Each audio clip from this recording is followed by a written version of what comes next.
द्वापर युग था। मांडव्य मुनि अपनी कुटिया के बाहर मौन बैठे तपस्या कर रहे थे। कुछ चोर राजमहल से धन चुराकर जंगल में छिपने चले आए थे।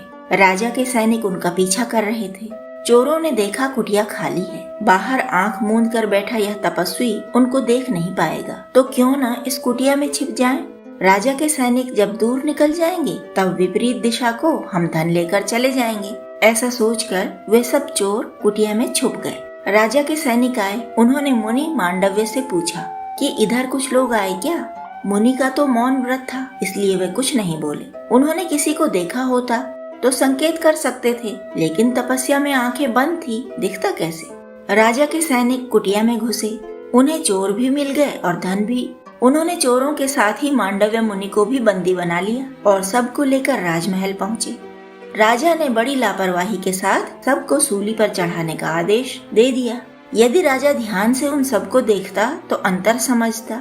तपस्या से सूखी हुई काया, सिर पर जटाजूट, लंबी सफेद दाढ़ी, क्या चोर ऐसे होते हैं? चोरों के साथ ही मांडव्य मुनि को भी सूली पर लटका दिया गया। चोरों के प्राण पखेरु तो जल्दी ही उड़ गए। मांडव्य मुनि की तपस्वी काया वैसे ही लटकी रही। कई दिन बाद जब राजा को सूचना मिली कि वे जीवित हैं, तो राजा डर गया। दौड़कर मांडव्य मुनि के पास आया। उनकी आत्मशक्ति का अनुमान लगाते ही राजा ने उन्हें सूली से उतरवाया और उनके पैरों पर गिर पड़ा। गिड़गिड़ा कर क्षमा मांगने लगा। मुनि ने बिना अपराध किए इतना बड़ा दंड झेला, तब भी क्षमा कर दिया। जो शूल यानी कील उनके हाथ में ठोकी गई थी, वह पूरी निकल नहीं पाई। मांडव्य मुनि को जो प्राथमिक उपचार दिए गए, उतने पर ही वे वापस अपनी कुटिया में चले गए। तनिक स्वस्थ होते ही वे फिर से तपस्या करने लगे।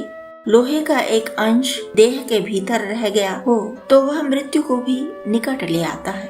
मांडव्य मुनि मृत्यु के बाद स्वर्ग पहुँचे। उन्होंने धर्मराज से पूछा कि वह कौन सा अपराध था जिसके कारण मुझे सूली पर चढ़ना पड़ा और अंत समय तक उस शूल का दर्द भी झेलना पड़ा।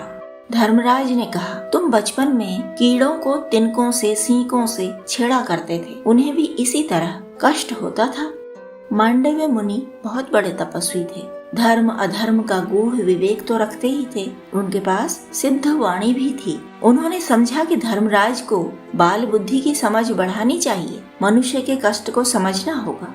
उन्होंने धर्मराज को श्राप दिया कि जाओ मृत्युलोक में शूद्रा की कोख से जन्म लो और मनुष्य की पीड़ा को समझो। इस श्राप के कारण ही धर्मराज ने हस्तिनापुर राजमहल की एक दासी के गर्भ से जन्म लिया था और उन्हें विदुर नाम दिया गया था। वे राजमहल में ही पले बढ़े और राजकुमारों के साथ ही शिक्षा दीक्षा ली थी। उन्होंने अपनी धर्म बुद्धि के कारण ही वे महात्मा विदुर कहलाए।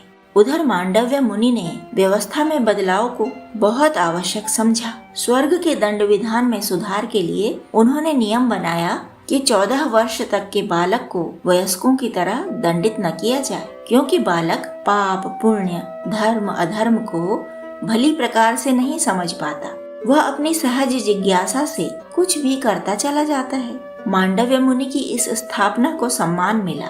शनि, जो न्याय के देवता कहे जाते हैं, वे भी 14 साल तक के बालक बालिकाओं को दंड नहीं देते, भले ही उनकी शनि की महादशा चल रही हो, अंतरदशा चल रही हो या फिर 7.5 ही क्यों न चल रही हो।